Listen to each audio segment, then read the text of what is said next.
मुद मंगल में संत समाज,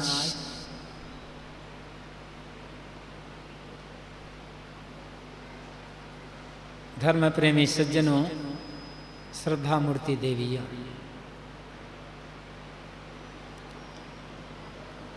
सदगुरु कबीर के व्यक्तित्व और कर्तृत्व पर अनेक संतों विचारकों द्वारा आप सबने बहुत कुछ सुना, जानते भी है पहले से।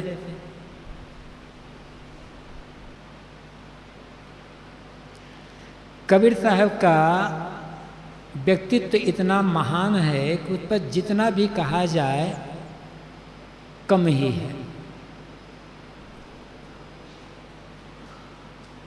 बहुत कुछ लिखा जा चुका है, बहुत कुछ लिखा जाएगा। जिसने जैसा समझा उसने वैसा लिखा, उसने वैसा माना। कहा जाता है और कहा जाता ही नहीं है, खास करके विश्वविद्यालय में पढ़ने पढ़ाने वाले लोग यह निश्चय कर रखे हैं कि कबीर अनपढ़ थे।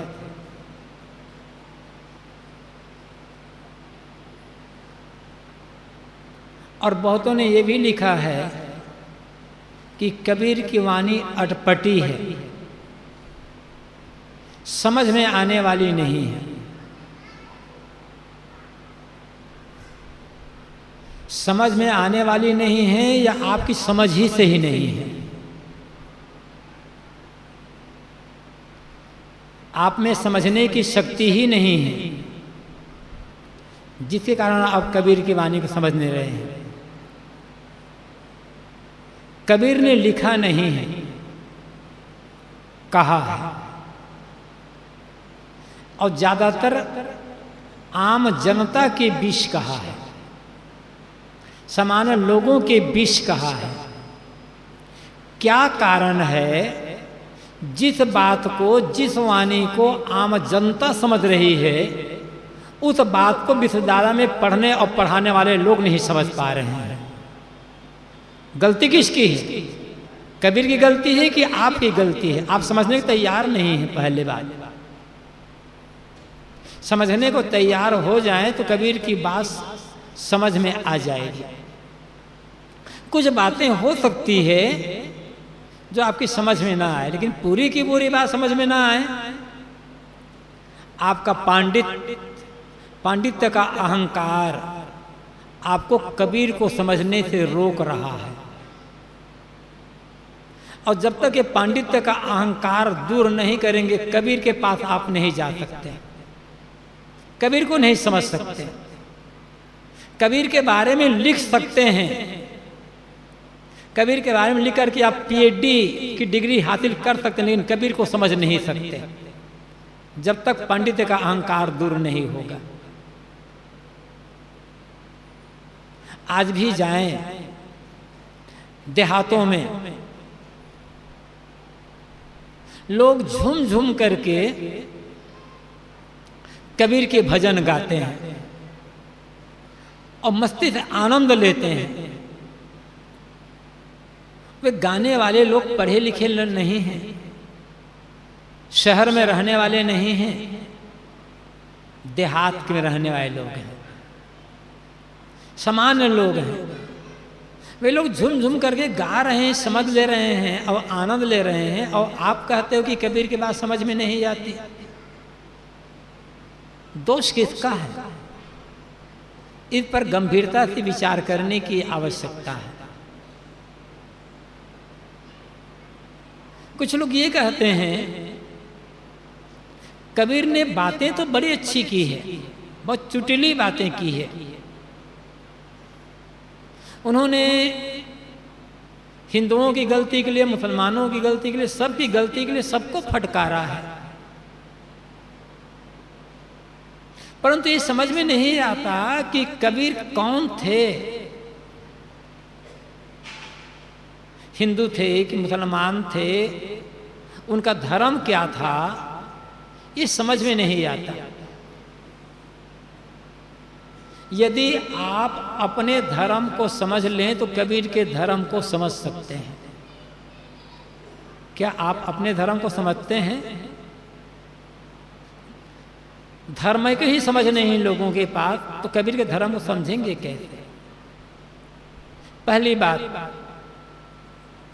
कबीर हिंदू थे कि मुसलमान थे? लोग बहुत लोग कहते समझ में नहीं आता कि कबीर हिंदू थे मुसलमान थे।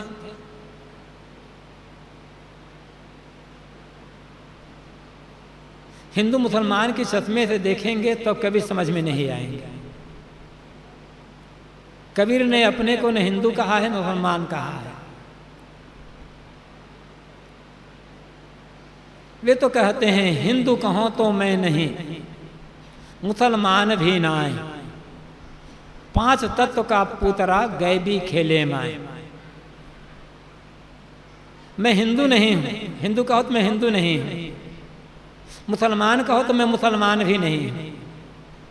इस 5 तत्व के पुतले में एक अदृश्य शक्ति खेल रही है, निवास कर रहे हैं। मैं तो वह हूं जो न अपने को हिंदू मानते हैं न मुसलमान मानते हैं। उनको लोग आप हिंदू मुसलमान के सांचे में फिट करना चाहते हैं, तो गलती कबीर की है कि आपकी है? और जो लोग कबीर के पीछे पड़े थे, कबीर ये तुम्हें बताओ कि आखिर तुम हिंदू हो कि मुसलमान हो? आखिर हो कौन?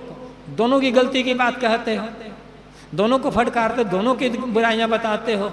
आखिर हो कौन? हिंदू हो कि मुसलमान हो? उस जमाने में भी रहा होगा, रहे होंगे ऐसे पूछने लोग वाले लोग, और आज भी रहने वाले ऐसे पूछने वाले हैं। विश्वविद्यालय में पढ़ने पढ़ाने वाले जो लोग हैं, उनमें तो कुछ लोग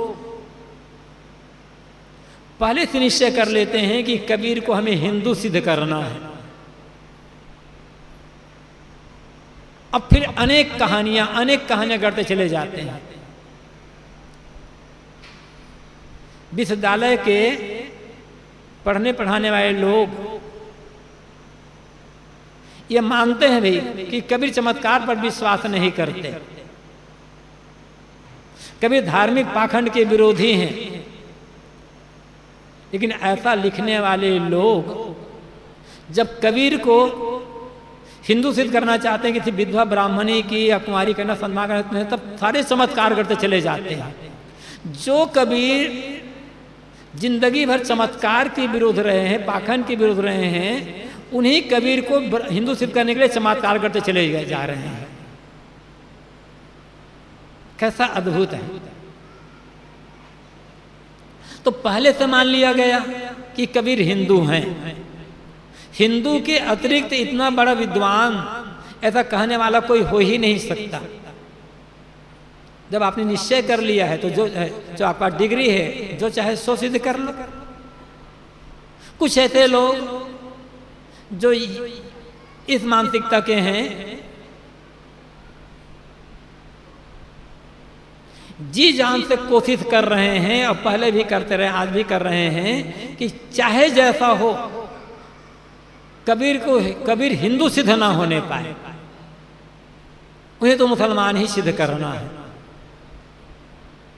चाहे जैसा हो, सत्य को तोड़ मड़ोड़ कर हो, चाहे जैसा हो। कबीर के जमाने में वैसे ले रहे हैं। कबीर से पूछा होगा किसी ने जोर दे करके, आखिर कबीर बताओ तो तुम हो कौन? हिंदू को मुसलमान हो? कबीर चुप थे। अंत में कहना पड़ा, कहें कबीर सुनो रे भोंदू, बोलन हारा तुर्क न हिंदू। ये जो बोलन हार है वो तुर्क न हिंदू नहीं है। कबीर को हिंदू कहने वाले भोंदू हैं और मुसलमान कहने वाले भोंदू है। भोंदू लोग कबीर को समझ नहीं सकते। कबीर को समझना होगा तो इंसान बनना पड़ेगा। कबीर केवल इंसान थे, केवल इंसान। और जो इंसान बन जाएगा सचमुच में, वो कबीर को समझ सकता है। वही कबीर का अनुयायी है, अपने को कबीरपंथी कहता हो या न कहता हो। हम बहुत कुछ बन जाते हैं, इंसान नहीं बन पाते।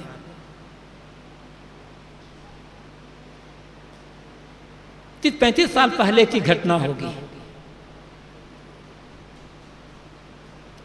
गुरुदेव जी का कार्यक्रम था बिहार में, अरेरिया जिला, वहाँ एक कार्यक्रम था। शाम का समय था, आसन में गुरुदेव जी थे। एक युवक आया मिलने के लिए। उसमें एक कोई पुरोहित पंडित भी उसमें बैठे हुए थे, अकेले लोग बैठे थे। बातचीत चल रही थी। गुरुदेव जी ने उस युवक के कहा कि बेटा, यदि कोई गीत जानते हो तो एक गीत सुनाओ। लड़का थोड़ा सा तर्क प्रधान था, विचार प्रधान था। उस लड़के ने गाना शुरू किया। सिनेमा का एक गीत है, तू हिंदू बनेगा न मुसलमान बनेगा, इंसान की औलाद इंसान बनेगा। इतना ही बोला था। पंडित बैठे थे, इतना चिढ़ गया, अरे मूर्ख तू क्या कहता, तू हिंदू है, हिंदू होकर पैदा हो, हिंदू होकर मरे, क्या इंसान की बात करता है, हिंदू की बात कर।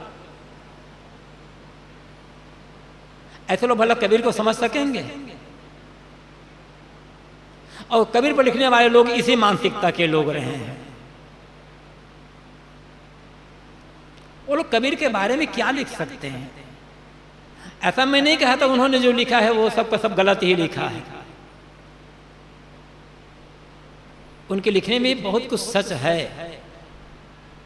लेकिन विद्वानों ने बहुत भ्रम फैलाया, बहुत भ्रम फैलाया है, बहुत भ्रम फैलाया है। कबीर को समझना होगा तो कबीर वाणी का अध्ययन करना पड़ेगा, और उसके लिए सारे आग्रहों से मुक्त होकर निष्पक्ष होना पड़ेगा। जो निष्पक्ष नहीं होगा, निर्भय नहीं होगा और निर्भ्रम नहीं होगा, वह कबीर को समझ नहीं सकता। सदगुरु कबीर हमें निर्भय, निर्भ्रम और निष्पक्ष होने की राय देते हैं। सारे आग्रहों से ऊपर कोई आग्रह नहीं, क्योंकि सत्य को समझना है तो आग्रह रहित होना होगा। सत्य किसका है? सत्य तो सत्य है। उसे हिंदू मुसलमान की दृष्टि से देखोगे आप तो जो भी निरूपण करेंगे वो गलत निरूपण होगा। सत्य को सत्य की दृष्टि से ही देखना पड़ेगा। और इसलिए हमें कुछ बनने की आवश्यकता नहीं, केवल इंसान बनकर के जीना है। इंसान बनकर इंसानों के साथ इंसानियत का व्यवहार करना है। कबीर ने पूरी कबीर वाणी के केंद्र में आप देखेंगे तो मनुष्य ही है बस। गोस्वामी तुलसीदास जी जो कुछ कहना चाहते हैं राम को केंद्र में रखकर कहना चाहते हैं। वो भी दाशरथी राम को केंद्र में रखकर कहना चाहते हैं। सूरदास जो कहना चाहते हैं माखन चोर कृष्ण को सामने रख करके कहना चाहते हैं। बाल कृष्ण की लीला सुरवाणी में मिलेगी। सुरवाणी के केंद्र में बाल कृष्ण है, माखन चोर, गोपियों के साथ रास रचाने वाला। मीरावाणी के केंद्र में है गिरधर गोपाल, वहां बाल कृष्ण नहीं है। माखन चौराने गोपी के साथ रास रचाने वाले कृष्ण की चर्चा मीरा नहीं करती है। अन्य और भी है, लेकिन कबीर वाणी केंद्र में इंसान है, मनुष्य है। प्रकृति ने ऐसा कुछ उनके लिए व्यवस्था ही कर दी। लहरतारा में वे नीरा और नीरू और नीमा को मिले। किसका बच्चा पता नहीं। तो हमारे कबीरपंथी भाइयों ने ये कह दिया वो तो आकाश से उतरे। कोई आदमी का बच्चा थोड़े है, वो तो आकाश उतरे एक ज्योतिपुंज के रूप में। वो तो सुप्रीम पावर है। ये भावना है, हमारी श्रद्धा है। लेकिन हकीकत यह है पूरी दुनिया में मानव मात्र के बच्चे के जन्म का तरीका एक ही होता है। किसी के माता पिता का पता चले या ना चले, ज्ञात हो या अज्ञात हो, उसे क्या पतला है। तो शिशु रूप में मिले, निरुनिमा ने पाल पोस लिया। तो प्रकृति ने उसकी व्यवस्था कर दी कि पता कि कबीर हिंदू के बच्चा, मुसलमान के बच्चा, किसके बच्चा, मानो शुरू से जन्म से ही ऐसे सिद्ध कर दिया। लेकिन ये जातिवाद के जो पक्षधर लोग हैं, जिन के दिमाग में सड़न भरी हुई है कि हिंदुओं में उच्च कहे जाने वाले लोग हैं वहीं अच्छे लोग पैदा हो सकते हैं, ऐसी मानसिकता के लोगों ने यहां तक लिख दिया कि नीरू और नीमा पूरा जन्म के पंडित थे, ब्राह्मण थे वो। इस जन्म में उन्हें वे नीरू नीमा हुआ थे। मतलब भले आज जुलाहा मुसलमान हों, लेकिन वो पहले पंडित ही थे। ऐसे लोग कबीर को क्या समझेंगे? तो पहले कबीर साहब का हमारे संदेश है कि हम इंसान बने, मनुष्य बने। तो लोग कहते हैं कि कबीर हिंदू थे, मुसलमान थे, समझ में नहीं आता। क्यों समझना चाहते हो? इंसान तो थे ना, इंसान मानो, स्वयं इंसान बनो, इंसान मान करके इंसानियत का व्यवहार करो, कबीर के इंसान समझ करके उसका मूल्यांकन करो। जो लोग ये कहते हैं कि कबीर का धर्म क्या है समझ में नहीं आता, वे भी आग्रह ग्रसित है। हजारों साल से धर्म के आगे एक विशेषण लगा दिया गया है। हिंदू धर्म, इस्लाम धर्म, जैन धर्म, बौद्ध धर्म, ईसाई धर्म, ये जितनी ये धर्म रहेंगे हम सच्चे धर्म को समझ नहीं सकते। अधिक विस्तार में नहीं जाऊंगा, मैं थोड़े में अपनी बात समाप्त करूंगा। इतना समझ ले, जिसे कोई मानता हो और कोई ना मानता हो, और जिसे माने बिना भी आदमी सुख से शांति से जीवन जी सकता हो, आत्मकल्याण कर सकता हो, वह धर्म नहीं है। किंतु जिसे माने बिना, जिसका आचरण किए बिना दुनिया का कोई भी आदमी सुख शांति से जीवन नहीं जी सकता, आत्मकल्याण का काम नहीं कर सकता, वह धर्म है। अब आप विश्लेषण स्वयं कर लो। शांति जीने के लिए आपको हिंदू होना पड़ेगा, मुसलमान होना पड़ेगा, जैन होना पड़ेगा, बौद्ध होना पड़ेगा, इसकी क्या जरूरत? आपको मंदिर जाना पड़ेगा कि मस्जिद जाना पड़ेगा कि गिरजा जाना पड़ेगा, इसकी क्या जरूरत? आपको राम का नाम लेना है कि अल्लाह का नाम लेना है, पूजा करना है कि नमाज पढ़ना, इसकी क्या जरूरत?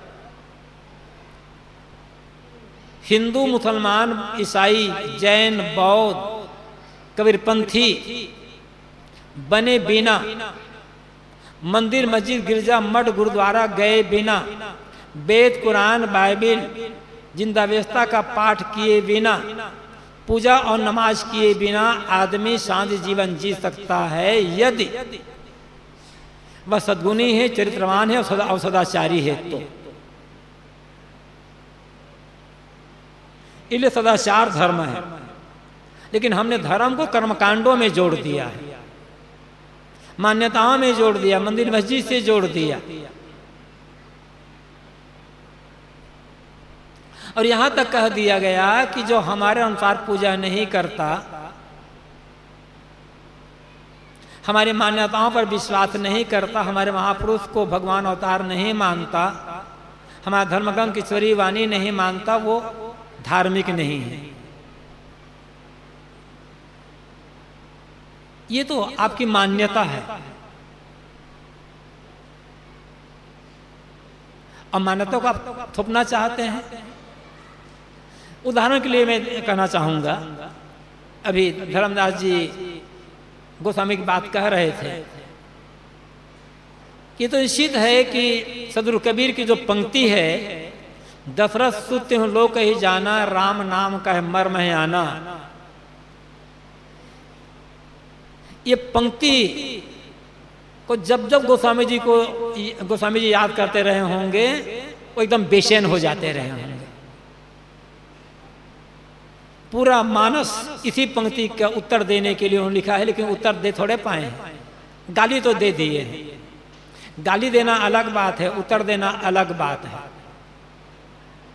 बालकांड में उन्होंने दाशरथी राम को ईश्वर या ईश्वर का अवतार न मानने वालों कितनी गालियां दी, और यहाँ तक बार बार कहलाया है वाल्मीकि पूरे मानस में, राम के भजन में कल्याण नहीं होगा, राम के भजन में कल्याण नहीं होगा, राम के भजन के बिना कल्याण नहीं होगा, और राम को अवतार न मानने वालों को उन्होंने सुअर कुत्ता गधा तक कह दिया है।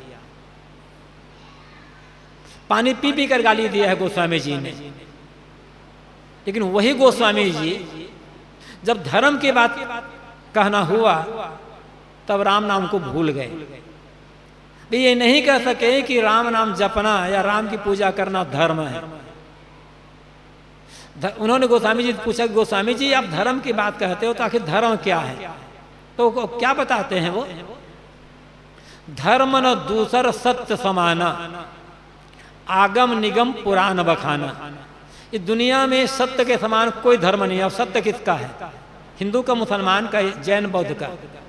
सत्य को समझने के लिए अल्लाह नाम जपना पड़ेगा कि राम नाम जपना पड़ेगा? मंदिर जाना पड़ेगा, मस्जिद जाना पड़ेगा। सत्य धर्म है, सत्यवाणी, सत्य ज्ञान, सत्यवाणी, सत्य आचरण और सत्य भावना। बस आप धार्मिक हो, राम नाम जपो तो अच्छा, न जपो तो अच्छा, कोई फर्क नहीं पड़ने वाला है। गोस्वामी जी यहाँ धर्म कसौटी बताते हैं, सत्यता पूर्ण वाणी, सत्यता पूर्ण ज्ञान, सत्यता पूर्ण आचरण। फिर कहा गोस्वामी जी ये तो बहुत कठिन है, आज के जमाने में सत्य का आचरण करना तो बहुत कठिन है, कोई और बताओ दूसरा धर्म की परिभाषा दो। तभी कहते हैं, परम धर्म श्रुति विदित अहिंसा, पर निंदा सम अग्न गरिंसा।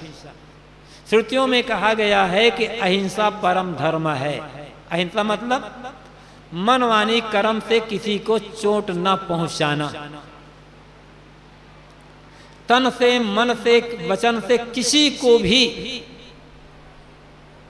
चोट न पहुंचाने वाला धार्मिक है।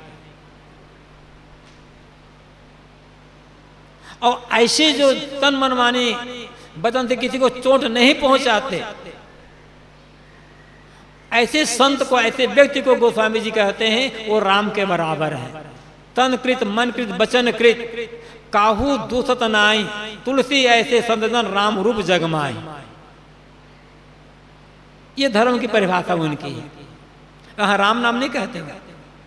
तो लोगों ने कहा गोस्वामी जी आप अहिंसा की बात कहते, हमें तो कई बार कुछ लड़ना झगड़ना पड़ता, कुछ करना पड़ता है, इतना ही तो बहुत कठिन है तन मन वचन की चोट नहीं पहुंचाना। कोई और बात बताओ, सरल बात, ऐसे बात बताओ धर्म, जो धर्म की बात हो सबके लिए हो, लेकिन बिल्कुल सरल हो, जिसे हम कर सकते हो, आचरण में हम प्रयोग में ला सकते हो। तो गोस्वामी जी क्या उत्तर देते हैं? परहित सरिस धर्म नहीं भाई, पर पीड़ासम नहीं अधमाई। दूसरे के हित करने के समान कोई धर्म नहीं है। दूसरे का हित करना हिंदुओं के लिए आवश्यक है, मुसलमानों के लिए, स्त्री के लिए, पुरुष के लिए, साधु के लिए, गृहस्थ के लिए, ये तो मनुष्य मात्र के लिए जरूरत है ना, यही धर्म है।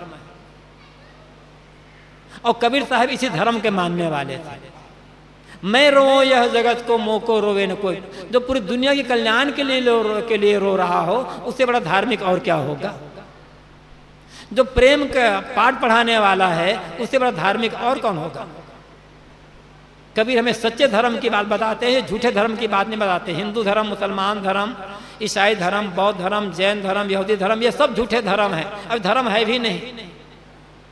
सच्चा धर्म है अहिंसा, करुणा, प्रेम, दया, क्षमता, सत्य का आचरण। और कबीर इसी की बात बताते हैं इनको जो मानता है वह धार्मिक है, वही कबीर का अनुयायी है। कबीर अनुयायी होने के लिए आपको कबीरपंथी होने की जरूरत नहीं है। कबीर अनुयायी होने के लिए आपको प्रेम का पाठ पढ़ना होगा, निष्पक्ष होना पड़ेगा। कबीर साहब ये नहीं कहते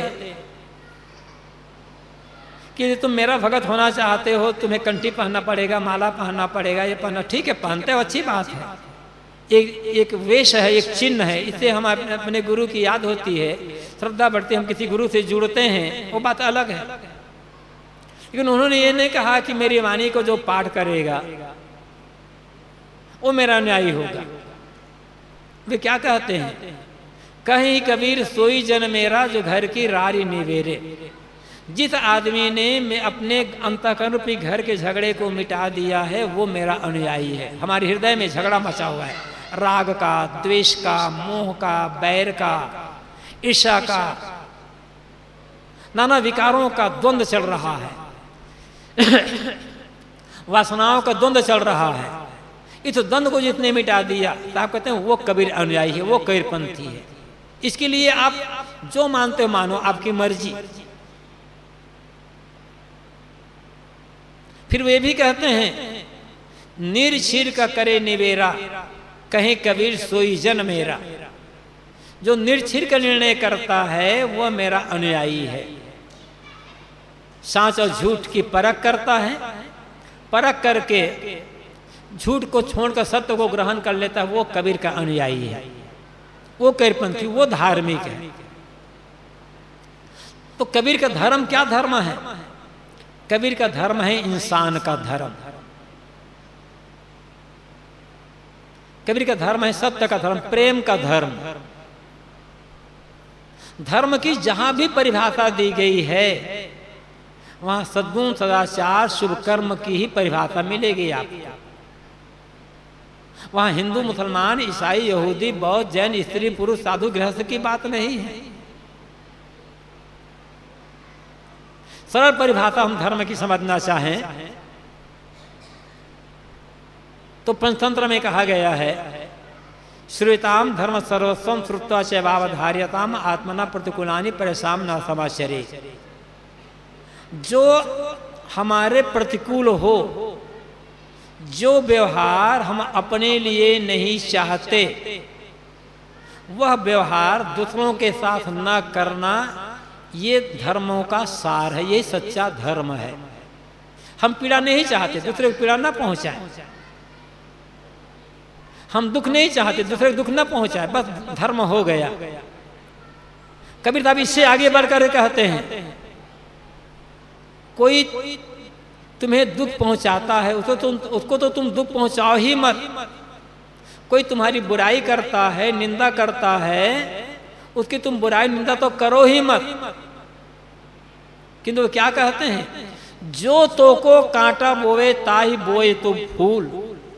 तो को फूल को फूल है, वाको है त्रिशूल। जो तुम्हारे रास्ते में कांटा बोता है, कांटा बिखेरता है, उसके रास्ते में तुम फूल बिखेरो, इससे बड़ा धर्म और क्या होगा। ये कहने वाला आदमी कितना धार्मिक हो सकता है, कैसा जीवन जी रहा होगा, सहज समझा जा सकता है। तो कबीर का धर्म क्या धर्म है, इसे समझने के लिए हिंदू मुसलमान होना नहीं है, इंसान होना है। कबीर को समझने के लिए इंसान होना पड़ेगा, कबीर धर्म समझने के लिए इंसान होना पड़ेगा। सबसे बड़ा धर्म है इंसानियत। और जो सही अर्थों में इंसान बन गया वो मानो कबीर को समझ लिया गया। अंत में कबीर साहब कहते हैं, मन को पूरा विश्राम बाहर कहीं नहीं मिलेगा। जब तक हमारा मन अंतर्मुख नहीं होगा, निष्काम नहीं होगा, तब तक पूरा विश्राम मिलेगा नहीं, दुख से पूरे पूरे मुक्ति नहीं मिल सकेगी। धर्म के क्षेत्र में ये भ्रम है, हमारा मोक्ष, हमारा परमानंद, हमारा ब्रह्म, हमारा ईश्वर कहीं बाहर है। उसको खोजना पड़ेगा, जब खोजेंगे तो वो मिलेगा। कबीर साहब कहते हैं ये भ्रम है। कबीर साहब का कहना है जो खो जाए वह परमात्मा नहीं हो सकता, जो खो जाए वो भगवान नहीं हो सकता। दुनिया में हर चीज खो सकती है, परमात्मा नहीं खो सकता। और जो खोए और मिले वो दुनियावी चीज है। संतों आवे जाए सो माया। जो मिलता है बिछुड़ता है आता जाता है वो तो मायावी चीज है। जो नित्य प्राप्त है वो परमात्मा। वो कौन है? आपका अस्तित्व। सब पर प्रश्न चिन्ह लगा सकते हैं, लेकिन आप या हम अपने अस्तित्व पर प्रश्न चिन्ह नहीं लगा सकते। क्या किसी को लगता है कि मैं नहीं हूं? हर आदमी को हर समय अपने अस्तित्व का, अपने होने का भान बना रहता है। आपका होना परमात्मा का होना है। तो क्या आप कभी खो जाते हो? भूल जाते हो बात अलग है, विस्मरण कर जाते हो बात अलग है, लेकिन कभी हम खोते नहीं हैं। हम तो हर समय विद्यमान हैं। कबीर साहब ने कहा है जो लोग विवाद करते हैं भी परमात्मा के लिए बड़ी तपस्या करनी पड़ेगी, क्योंकि खोदना पड़ेगा, भटकना पड़ेगा, कहाँ जंगल जाना, हिमालय जाना पड़ेगा, तब परमात्मा मिलेगा। सब कहते हैं तुम लोग गलत हो। उनकी साखी है खोया कहे सो बावरा, पाया कहे सो कूर। खोया पाया कुछ नहीं, ज्यों का त्यों भरपूर। कोई मिला कबीर साहब को बहुत व्याकुल, ऐसा लगता कोई खोज रहा हो, वर्षों घर से बाहर निकला हो। साहब ने पूछा भाई क्या खो गया तुम्हारा? क्या खोज रहे हो? बहुत व्याकुल दिखाई पड़ रहे हो। कैसा है? परमात्मा खो गया है, मेरा मोक्ष खो गया है, शांति खो गई है, उसी को खोज रहे हो। कहे तुम पागल हो। शांति कहीं खोती है, मोक्ष कहीं खोता है, परमात्मा कहीं खोता है? जो लोग कहते हैं परमात्मा खो गया है, दूर आकाश में है, उसे पाने के लिए रोना गिड़गिड़ाना पड़े, करना पड़ेगा, साहब तो वो लोग पागल है।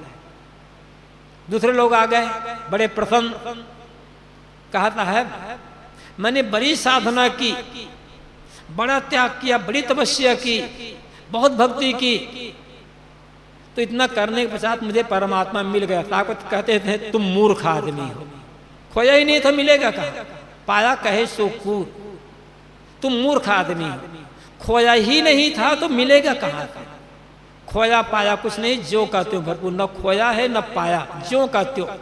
कभी आपको लगता है कि मैं खो गया हूं? घर में आपकी कोई चीज रखी होगी, आपका विस्मरण हो गया है, बस आप खोज रहे हो, याद हो जाए अरे वो चीज अमुक जगह रखी है, बस आपको चीज मिल गई। तो पाना कुछ नहीं है, करना क्या है? समस्या यह नहीं है कि परमात्मा मिल नहीं रहा है, मोक्ष शांति मिल नहीं रहे। समस्या यह है हमारे मन के विकार दूर नहीं हो रहे हैं, अपने मन को हम निर्मल करने का काम नहीं कर रहे हैं। संयम साधना सदाचरण सेवा भक्ति द्वारा मन के विकार जितने जितने दूर होते जाएंगे, मन जितना जितना अंतर्मुख और निर्मल होता चला जाएगा, उतना उतना ही यह अनुभव होता जाएगा कि जिसे मैं खोज रहा था, पाना चाहता था, वो मुझे मिल गया। कबीर मन निर्मल भया जैसे गंगा नीर, पीछे पीछे हरि फिरे कहत कबीर कबीर। मन को निर्मल बनाना है, बस आत्मशोधन का काम करना है। दुनिया में जहां मोह लगा हुआ है उस मोह को छुड़ाना है। हमारी मंजिल जहां जा करके सारे रास्ते समाप्त हो जाते हैं, मिल जाएगी, मिली हुई है।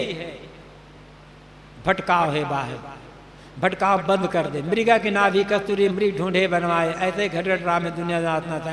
ये साहब की साखी बहुत प्रसिद्ध है। इसलिए खोजना वाला कहीं भटकना नहीं है, केवल आत्मशोधन का काम करना है। जीवन को मानते जाना, मानते जाना, मांझते जाना, मांझते ही चले जाना है। और उसके लिए कहीं जाने की जरूरत नहीं है। जो काम कर रहे हैं आप अपने हर काम को पूजा बना लें, हर काम को पूजा बना लें।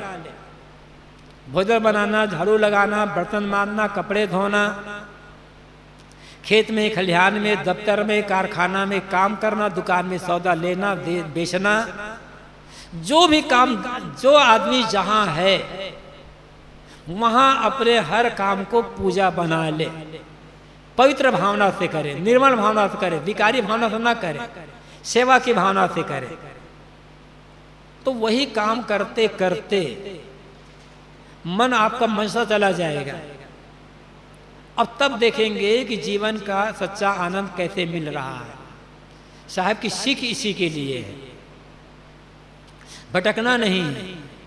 खास बात यह है, सदगुरु कबीर एक मनुष्य थे, इंसान थे, इंसान के रूप में पैदा हुए थे, इंसान के रूप में उनका शरीर शांत हुआ। इंसान बनकर के वे जिए, कोई वो देवदूत नहीं थे, आकाश से नहीं आए थे, चमत्कारी बाबा नहीं थे। उन्होंने सारे चमत्कार का खंडन कर दिया है छिड़के के भांति। चमत्कार, अंधविश्वास, मिथ्या महिमा से हटकर जब कबीर साहब समझेंगे तब उनकी बातचीत तो समझ में आएगी कि वे क्या कहना चाहते हैं। कबीर एक इंसान थे हमारे और आपके जैसे। फर्क इतना है कि हम नाना बुराइयों में, कलमशों में लिपटे हुए हैं। उन्होंने अपनी सारी बुराइयों को धो दिया, एकदम निर्मल बना लिया और ऐसा जीवन जिया कि अंगुली उठाने नहीं दिया किसी को।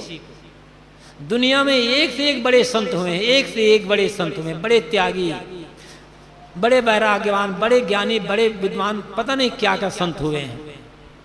और सभी संतों ने अपने अपने ढंग से बहुत कुछ कहा है, बहुत कुछ मार्गदर्शन किया है। लेकिन जैसी चुनौती सदगुरु कबीर ने दी है, ऐसी चुनौती दुनिया में आज तक शायद किसी ने दी हो मुझे मालूम नहीं है।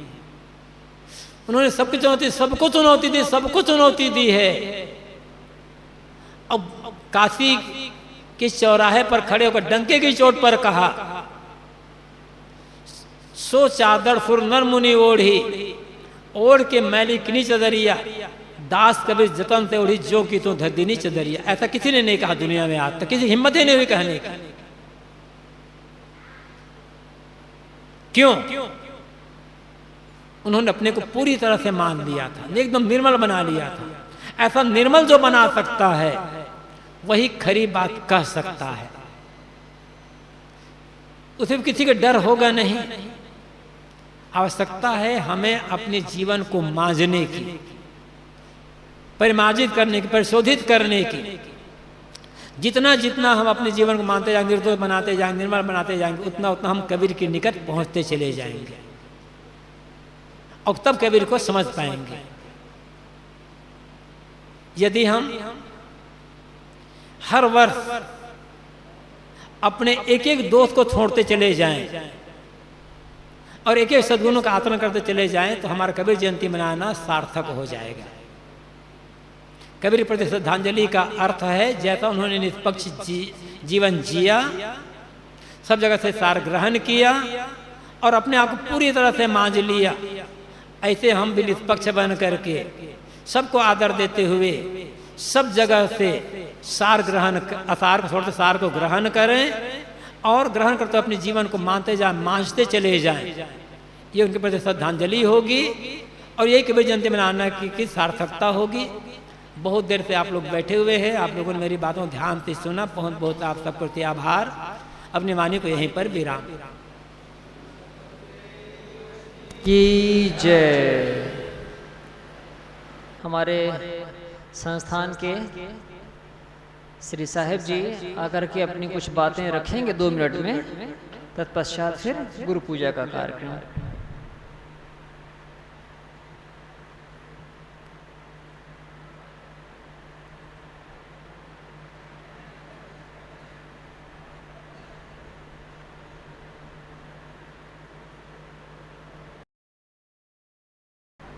बोलिए सद्गुरुदेव की। 620वीं कबीर जयंती के अवसर पर पधारे हुए समस्त संतजन, भक्तजन एवं देवियों के लिए खुशखबरी यह है कि 620वीं जयंती के अवसर पर संत अभिलाष चैरिटेबल चिकित्सा संस्थान का उद्घाटन स्वयं 5 बजे कबीर मंदिर प्रीतम नगर में होने जा रहा है। इस विषय को लेकर कुछ लोग हमें आर्थिक सहयोग भी दिए हैं और ये बिना सहयोग के खैर चल भी नहीं सकता, इतना बड़ा काम है। तो शुरुआत में हमें कुछ लोग सहयोग दिए हैं। प्रातः में बताया था कि 1 लाख रुपया श्री डी पासवान सरोजनी नगर विकास नगर लखनऊ, 5 लाख रुपया श्री इंद्रपाल साहेब 5 लाख बीच में क्या बोलते 5 लाख 1 लाख रुपया श्री डी पासवान लखनऊ, 5 लाख रुपया श्री इंद्रपाल साहेब जी जो बांदा में रहते हैं, फिलहाल अब यहीं रहने लगे हैं, श्री इंद्रपाल साहेब जी। और 5100 रुपया श्री शत्रुघ्न वर्मा कूरेभार सुल्तानपुर, 11,000 रुपया श्री आर के कटियार प्रीतम नगर इलाहाबाद, 25,000 रुपया श्री रामजी भाई पंचाल अहमदाबाद गुजरात, 10,000 रुपया संत श्री दिनेंद्र साहेब जी इलाहाबाद के तरफ से हमें प्राप्त हुआ है और ये कार्य आज इसका उद्घाटन होने जा रहा है। जो भी संत भक्त देना चाहेंगे वो ऑफिस से संपर्क कर लेंगे। और ये गुरुदेव जी के नाम से हमारे आश्रम में यहाँ पर होम्योपैथ चिकित्सा तो चलता ही था, साथ ही प्रत्येक शनिवार को एलोपैथ चिकित्सा चलता था। लेकिन वर्तमान में श्री साहेब जी ने निर्णय लिया कि एक्यूप्रेशर और होम्योपैथिक के अलावा एलोपैथ पर भी ध्यान दिया जाए। तो एलोपैथ के लिए यहाँ पर उतना सूटेबल नहीं है क्योंकि ज़्यादा लोग लाभ ले सकेंगे प्रीतम नगर में, इसलिए हम शुरुआत में अभी प्रीतम नगर चालू करेंगे जिसमें कुछ देर के लिए अभी शुरू होगा, फिर वो धीरे धीरे बढ़ाया जाएगा। तो आज उसका उद्घाटन है, आप सब लोग भी उसमें शरीक होंगे। इन्हीं शब्दों के साथ हम ये कार्यक्रम जो बता रहा हूँ इसका समाप्त करता हूँ। बोलिए सतगुरु कबीर साहेब की।